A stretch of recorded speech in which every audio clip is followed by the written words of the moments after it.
사랑하는 성도님들과 함께 나눌 말씀은 전도서 7장 13절에서 29절까지의 말씀입니다.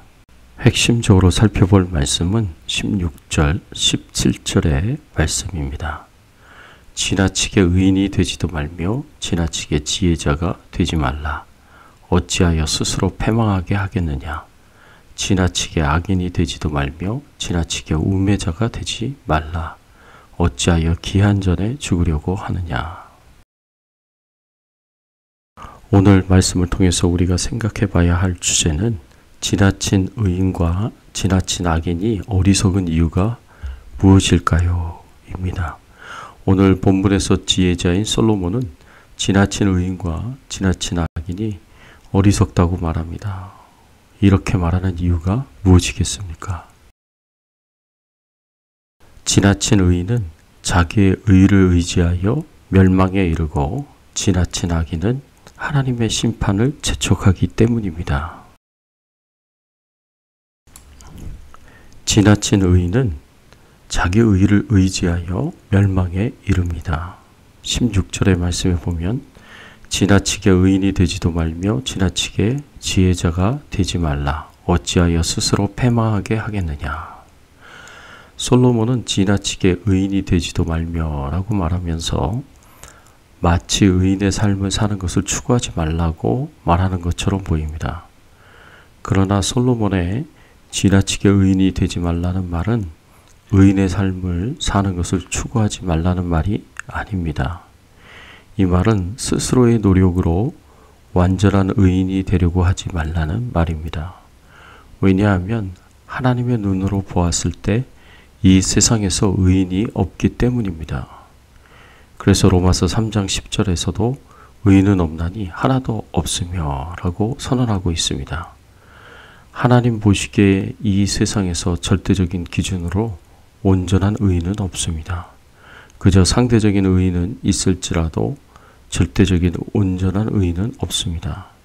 그래서 이사야 64장 6절에 보면 이렇게 말씀하고 있습니다. 무릇 우리는 다 부정한 자 같아서 우리의 의인은 다 더러운 옷 같으며 우리는 다 잎사귀같이 시들므로 우리의 죄악이 바람같이 우리를 몰아가나이다. 우리는 다 부정한 자이고 우리의 의인은 다 더러운 옷과 같다고 말씀하고 있습니다. 우리가 아무리 의인이 되기를 노력하고 애를 쓴다고 하더라도 우리가 노력해서 얻은 의인은 하나님 보시기에 그저 다 더러운 옷과 같을 뿐이다. 온전하지 못하다라고 말씀하고 있는 것입니다. 그런데도 예수님 당시에 많은 유대인들이 완전한 의를 추구했고 스스로 완전한 의인이다라는 착각을 하면서 살아갔습니다. 주로 바리새인들이 이렇게 살았습니다. 율법을 지키려고 노력했고 이 율법을 지키려고 장로들의 유전이라고 불리는 세부 규정들을 만들어서 율법과 동일한 권위를 가진 것으로 생각하고 지키려고 노력했습니다.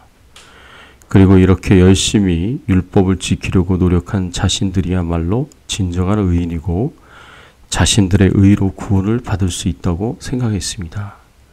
그러나 실상은 이들은 의인도 아니었고 이들의 의로는 구원도 받을 수 없었습니다. 겉으로는 의인인 척, 거룩한 척하였고 그 마음은 썩고 냄새날 정도로 죄악과 탐욕으로 가득 찼습니다. 그래서 예수님께서 외식하는 자들이라고 회칠한 무덤이라고 말씀하시면서 비판하시고 책망하셨습니다. 그런데 문제는 이렇게 지나치게 의인이 되려고 노력한 대부분의 바리새인들이 스스로를 의인이라고 생각하고 예수님을 믿으려고 하지 않았기 때문입니다. 자신들의 의로 충분히 구원을 받을 수 있다고 착각을 하면서 자신들이 죄인임을 인정하려고 하지 않았습니다. 스스로 병들었다는 것을 인정해야 의사를 찾을 수 있는데 스스로를 건강한 자라고 생각하니 의사를 찾으려고 하지 않습니다. 스스로를 죄인이라고 생각해야 예수님을 찾고 예수님을 믿음으로 구원을 얻으려고 하는데 스스로를 의인이라고 생각하니 예수님을 통해서가 아니라 자신의 의를 통해서 구원을 받을 수 있다고 착각을 합니다. 바로 이런 면에서 솔로몬이 말한 지나치게 의인이 되지 말라라는 말이 맞는 말입니다. 지나치게 의인이 되려고 한 바리새인들의 수고와 노력이 사실은 예수님을 믿는 것을 가로막았습니다. 스스로 자신의 의로 구원받을 수 있다는 착각 속에 살아가게 만들었기 때문입니다. 이런 면에서 지나치게 의인이 되려고 하는 바리새인들의 노력은 어리석은 행동이었습니다. 그렇다고 우리가 말씀에 순종하며 의로운 삶을 살려고 하려는 노력이 다 헛된 것이 아닙니다. 구원은 예수 그리스도를 믿음으로 은혜로 받는 것임을 알고 깨달아서 믿음으로 구원을 받고 구원받은 하나님의 자녀들은 그 은혜에 감사하면서 예수님을 닮기 위해 말씀을 따라 의로운 삶을 살려고 노력해야 합니다.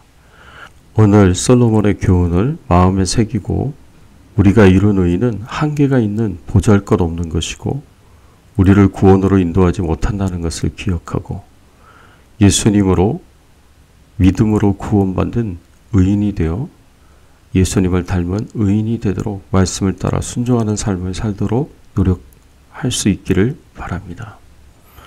또 지나친 악인은 하나님의 심판을 재촉합니다. 17절 말씀에 보면 지나치게 악인이 되지도 말며 지나치게 우매자가 되지 말라. 어찌하여 기한 전에 죽으려고 하느냐. 솔로몬은 지나치게 악인이 되지도 말라고 교훈하고 있습니다.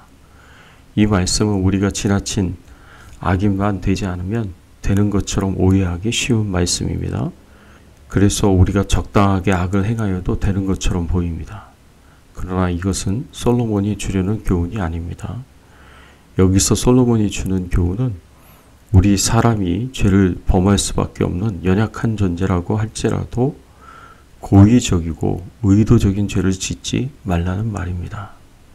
이것이 지나치게 악인이 되지 말라는 의미입니다. 사람이 육신의 정욕과 죄의 유혹에 마귀의 역사에 연약하여서 죄를 범할 수밖에 없지만 그럼에도 불구하고 스스로 제어할 수 있는데도 불구하고 적극적으로 고의적으로 의도적으로 죄를 짓지 말라는 말입니다. 하나님을 두려워하지 않고 하나님의 심판을 두려워하지 않고 고의적으로 거침없이 악을 행하는 악인은 결국 하나님의 심판을 재촉하게 됩니다. 그래서 솔로몬이 어찌하여 기한 전에 죽으려고 하느냐라고 교훈한 것입니다. 하나님께서 하나님을 두려워하지 않고 적극적으로 고의적으로 악을 행하는 악인들은 마지막까지 기다리지 않으시고 하나님의 심판을 앞당겨서 재앙을 내릴 수 있습니다. 그래서 지나치게 악을 행하는 악인이 되는 것은 어리석은 행동이라고 솔로몬이 교훈을 한 것입니다. 사랑하는 성도 여러분, 우리의 삶을 돌아보면서 지나치게 악인이 되려고 해서 스스로의 의로 구원받을 수 있다고 생각하고 다른 사람보다 낫다고 생각하는 교만을 가지지 않도록 주의해야 할 것입니다. 뿐만 아니라 고의적이고 의도적인 죄악을 행하는 자는 하나님의 심판을 재촉하게 될 것이라는 교훈을 마음속에 새기고 죄악에서 멀어지고 스스로를 구별하여 거룩한 삶을 살도록 노력해야 할 것입니다. 이러한 삶이야말로 진정으로 지혜로운 삶임을 기억하고 그저 하나님 앞에 겸손하고 말씀에 순종하는 거룩한 삶을 추구하기를 예수님의 이름으로 축원합니다. 함께 기도하겠습니다. 하나님 아버지 감사합니다. 하나님의 은혜에 하나님의 사랑에 감사를 드립니다. 오늘 말씀을 통해서 우리에게 지나친 의기는 자기 의를 의지하여 멸망에 이르고 지나친 악인은 하나님의 심판을 재촉한다라는 것을 알게 하여 주시고 깨닫게 하여 주시니 감사를 드립니다. 우리의 구원은 예수 그리스도의 십자가의 은혜로 주어지고 되는 것임을 알게 하여 주시고 구원받은 이후에 하나님의 은혜에 감사하여서 거룩하고 정결한 삶을 살고 의로운 삶을 감사함으로 살아가게 하여 주시옵소서. 악인은 하나님의 심판을 재촉하여서 멸망을 당하게 된다는 것을 꼭 기억하고 의도적이고 고의적이고 적극적인 죄악을 행하지 않게 하여 주시옵소서. 하나님, 저희들을 눈동자와 같이 지켜 보호하여 주시고 오늘 하루도 주님과 동행하는 하루가 되도록 인도해 주시고 축복해 주실 것을 믿고 감사드리며 예수 그리스도의 이름으로 기도드리옵나이다. 아멘.